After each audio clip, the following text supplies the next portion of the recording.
지난 시간에는 선형 자료 구조인 배열과 연결 리스트, 그리고 이를 기반으로 구현되는 스택, 큐, 덱 등을 살펴봤었어요. 하지만 앞으로 다양한 알고리즘을 공부하기 위해서는 배열과 연결 리스트에 조금 더 깊이 이해해야 할 필요가 있어요. 그래서 이번에는 배열 자료 구조를 자세히 좀 살펴보고 다음 시간에는 연결 리스트를 자세하게 알아보려고 해요. 그리고 그 이후에는 그래프 자료 구조를 한번 살펴볼 예정이고요.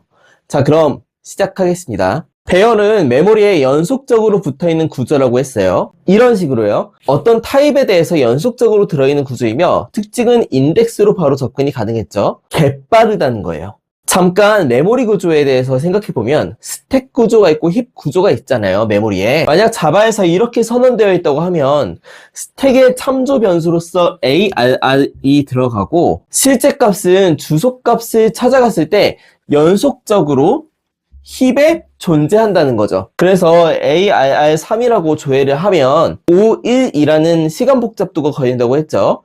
사실 이 내용은 이전에 객체 지향 시간에서도 제가 살짝 말씀드렸어요. 이 메모리 구조를.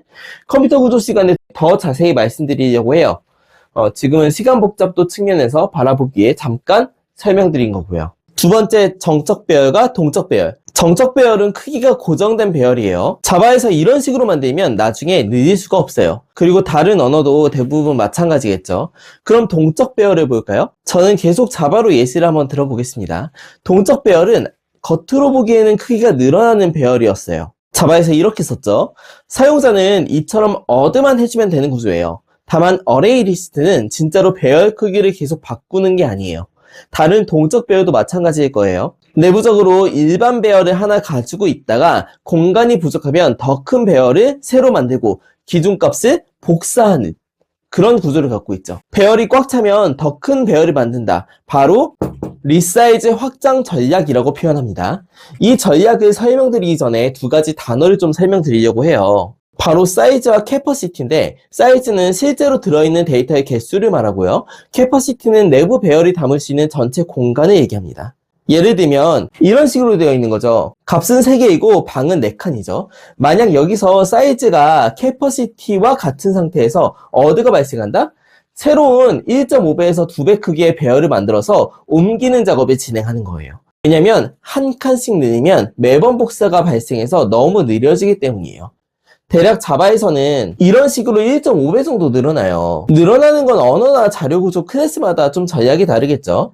그래서 어드를 하게 되면 평소에는 51이라는 시간 복잡도, 즉 맨 끝에 하나만 추가해주면 되잖아요. 근데 리사이즈가 발생하면 아까 배열을 새로 만들어서 복사하고 추가한다고 했어요. 그래서 배열을 옮기는 시간 플러스 어드하는 시간 51이라는 시간을 더하면 그걸 보면 5n이라는 시간이 걸린다는 점을 짚고 넘어가 주시면 됩니다. 세 번째, 다차원 배열. 다차원 배열은 배열 안에 배열이 있는 구조죠. 대표적으로 2차원 배열을 보면 이렇게 사용할 수 있겠죠. 3차원 배열은 여기서 층이 하나 더 있는 구조라고 생각하시면 됩니다. 게임 맵이나 미로 탐색처럼 좌표를 표현해야 하는 경우에 많이 사용이 되겠죠. 그런데 다차원 배열은 실제 메모리에 저장될 때 저장 순서가 존재해요. 대표적으로 행 우선 방식과 열 우선 방식이 있습니다. 행 우선 방식은 첫 번째 행을 모두 저장한 뒤 두 번째 행, 세 번째 행 순서로 저장하는 방식이에요. 예를 들어 이런 2차원 배열이 있다고 하면 메모리에는 1, 2, 3, 4, 5, 6 순으로 저장되고요. 이게 로우 메이저, 행 우선 방식입니다. 반대로 열 우선 방식은 첫 번째 열을 모두 저장한 뒤 두 번째 열을 저장해요. 같은 이 배열을 예시로 들면은 메모리에 이런 순서로 저장이 되죠. 그럼 왜 이걸 알아야 될까요? CPU는 메모리에 연속적으로 저장된 데이터를 읽는 것을 굉장히 좋아해요. 따라서 로우 메이저, 행 우선 방식으로 저장된 배열이라면 행 방향으로 순회하는 것이 캐시 효율이 좋다는 거예요. 그래서 로우 메이저, 행 우선 방식으로 저장되는 환경에서는 보통 행 방향으로 순회하는 것이 성능상 유리하고 컬럼 메이저, 열 우선 방식에는 반대로 열 방향 순회가 유리하죠. 근데 보통은 CPU 캐시 친화 목적으로 다 행 우선 방식으로 저장이 되지만 특정 연구용 언어, 포트랜 이런 거 들어봤을지 모르겠어요. 저도 그냥 들어보기만 했었어요. 이런 곳에서는 열 우선으로 저장을 합니다. 개념만 좀 알아두시면 될 것 같아요. 네 번째 희소행렬. 희소배열이라고 불리는 이 행렬은 간단하게 설명드리자면 배열 안에 값이 거의 없고 대부분이 0이거나 비어있는 배열이에요. 예를 들어 이런 행렬이 있다고 해볼게요. 이런 2차원 배열이 있고 전체 칸은 25개인데 실제 의미 있는 값은 2개뿐이죠.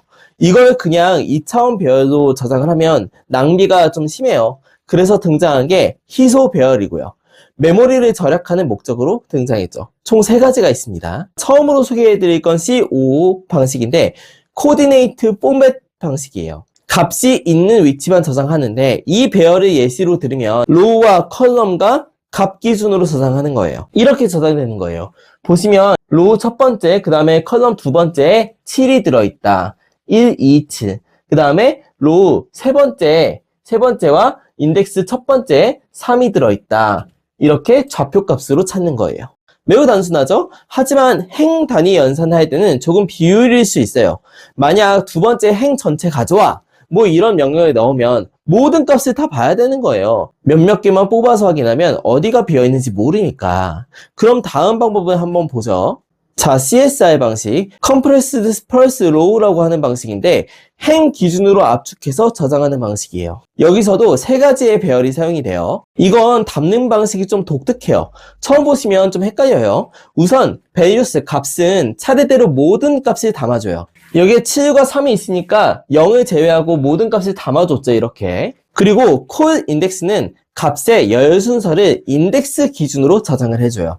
자, 인덱스 순서대로 저장해준다고 그랬어요. 컬 인덱스 보면은 7은 두 번째 위치에 있고 행 기준으로 두 번째 위치에 있고 3은 첫 번째 인덱스에 있잖아요. 그래서 2와 1을 저장해 줍니다. 그리고 로우 ptr은 각 행의 순서대로 값의 개수를 누적해 주는 거예요. 각 행의 순서대로 누적해 준다 그랬어요. 자, 처음엔 무조건 0이에요. 0부터 시작하는 거야. 자, 첫 번째 봤는데 개수가 여기에 들어있는 게 없어. 그러면은 0이 들어가. 다음 걸 봤어. 다음에 개수가 하나가 있잖아요. 그러면은 1이 들어가요. 그 다음을 보니까 없는데 값은 누적된다 그랬으니까 1이야. 또 그 다음 값을 봤는데 값이 있어. 그러니까 누적이 됐어. 2야. 그 다음 값을 봤는데 없어. 2야. 이렇게 순차적으로 들어가면서 값을 누적시키는 거예요. 처음 0, 0, 1, 1, 2, 2. 하나 추가되고 여기서 하나가 추가됐으니까 이렇게 누적이 되는 형태예요. 순서대로 가면서 값을 축적시킨다는 느낌이에요. 자, 다시 특징을 보시면 values와 call index는 0이 아닌 값으로 존재하는 원소 개수, 그러니까 즉 2개니까 즉 2개까지만 들어있어요. 자, row ptr은 행 개수 플러스 1의 원소를 가지고 있죠. 자, 행 개수 5개인데 여기가 하나가 더 가지고 있단 말이야. 6개로. 그러니까 행 개수 플러스 1이다 라고 생각해 주시면 돼요. 이 개수는 고정이에요. 이런 식으로 압축된 형태로 존재하는 거예요. 아까 그 CO 방식에서 행을 모두 가져와 라고 하면은 좀 비효율적인 퀄이었잖아요. 다만 여기서 두 번째 행의 값을 모두 가져와 하면 이걸 보면 되지. 여기서 두 번째 행을 가져와 하면은 1이잖아. 1. 여기서 1이잖아. 두 번째 행에서 1이 추가된 걸 알 수 있죠. 그 전에는 없어. 그러면은 첫 번째 여기 values 인덱스 여기 첫 번째 인덱스만 보고서 아, 두 번째 행에 7이 들어있구나를 알 수가 있는 거예요. 모든 행을 다 뒤져보지 않아도 돼요. 이거는 잠깐만 생각하시면 알게 되는 거예요. 그래서 만약 5번째 행 가져와 하면은 여기 다 0이 들어있는데 5번째 행 보니까 누적된 게 없어. 그러면 아예 안 보면 되잖아. 이런 식으로 접근하면 되는 거예요. 자, 마지막 CSC 방식. 이건 Compressed Sparse Column. 그러니까 이건 CSR의 반대 개념, 즉 열 기준 압축 방식이에요. 이렇게 되는데 이름이 바뀌었죠. 이 위엔 row index, 이건 core ptr, 얘는 core index인 row ptr. 그리고 열 기준이다 보니 열 기준으로 3이 먼저 와서 values가 3이 먼저 쌓여요. 행 기준으로 연산을 많이 할 거면 CSR, 열 기준으로 연산을 많이 할 거면 CSC가 유리하겠죠. 그냥 이거를 뒤집어 놓고 부어놨다라고 보시면 돼요. 그럼 최종 정리해 볼게요. 오늘 배운 배열 관련 내용을 정리한다면 이런 식으로 되겠죠. 많은 알고리즘이 배열에 대한 이해를 바탕으로 만들어져 있죠. 그래프를 표현하는 인접 행렬, 이거나 다양한 탐색 알고리즘을 공부할 때 배열의 개념이 계속 등장해요. 배열의 가장 큰 특징은 메모리에 순차적으로 저장되어 인덱스로 5, 1 접근이 가능하다는 점이었고요. 필수행렬 부분은 실제 머신러닝, 그래프, 검색 엔진 등에서 자주 사용하는 압축 방식이므로 개념 정도만 좀 기억해 주시면 될 것 같아요. 다음에 배울 연결 리스트도 마찬가지로 조금 딱딱한 느낌이 들 수는 있지만 오늘 내용 기억해 주시면 추후 많이 도움 될 거라고 생각을 해요. 오늘은 여기서 좀 마치도록 하겠습니다. 끝!